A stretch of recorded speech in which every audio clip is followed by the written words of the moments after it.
Hi hello வணக்கம். This is Jenny, join with me always.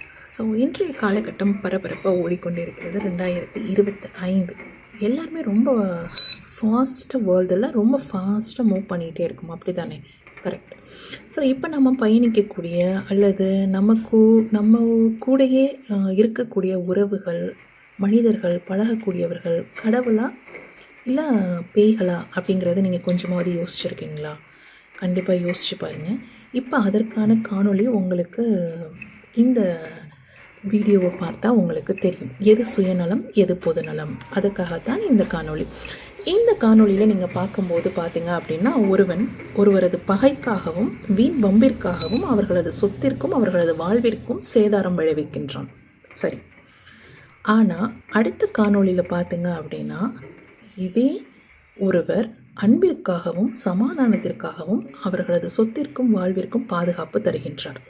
So ஒருவரது வாழ்வையும் சொத்தையும் அழிப்பவனை நம்ம என்ன சொல்கிறோம் அப்படின்னா சுயநலவாதி, சுயநலம் அப்படின்னு சொல்கிறோம். இந்த இடத்துல நீங்கள் மனிதரை பேய்களாக தான் பார்ப்பீர்கள், கடவுளாக பார்க்க முடியாது. அப்படித்தான். அதே போல் எங்கள் அன்பிற்காகவும் சமாதானத்திற்காகவும் ஒருவர் உங்களுக்கு பாதுகாப்பும் அல்லது உங்களது வாழ்வில் ஒளியேற்றுகிறவரை நம்ம என்னன்னு சொல்லுவோம் அப்படின்னா இறைவன் அப்படின்னு சொல்லுவோம், கடவுள். இவருக்கு பெயர் என்ன? மனித உருவத்தில் இருக்கக்கூடிய கடவுள். ஸோ எல்லாருமே நம்ம யோசிக்கணும், இதற்கு பெயர் பொதுநலம் அப்படின்னு நம்ம சொல்லுவோம். அப்போ நம் கூட இருக்கக்கூடியவர்கள் பல பேர் பயணிக்கின்றோம். இதில் எத்தனை பேர் பேய்களாகவும் எத்தனை பேர் இறைவனாகவும் அதாவது கடவுளாகவும் வாழ்கின்றோம் அப்படிங்கிறத நம்ம ஒவ்வொருவரும் ரொம்ப சிந்தித்து செயல்படணும். ஸோ சிந்தித்து செயல்படுங்க. கடவுளாக இருக்க விரும்புகிறீர்களா அல்லது பேய்களாக இருக்க விரும்புகிறோமா அப்படிங்கிறத. சுயநலமா பொதுநலமா? சுயநலத்தோடு நம்ம செய்யக்கூடிய எல்லா காரியமும் பேய்களாக தான் இருக்கும். அது காம பேயாக இருக்கலாம், பணப்பேயாக இருக்கலாம், மது பேயாக இருக்கலாம், அல்லது போதை பேயாக இருக்கலாம். இப்படி எது வேணாலும் நம்ம சொல்லிக்கொண்டே போகலாம். ஆனால் பொதுநலமாக செய்யக்கூடிய எந்த ஒரு செயல்பாடுமே பிறரது வாழ்வை மகிழ்ச்சிகரமாகவும் மங்களகரமாகவும் ஒளியேற்றி வைக்கும்.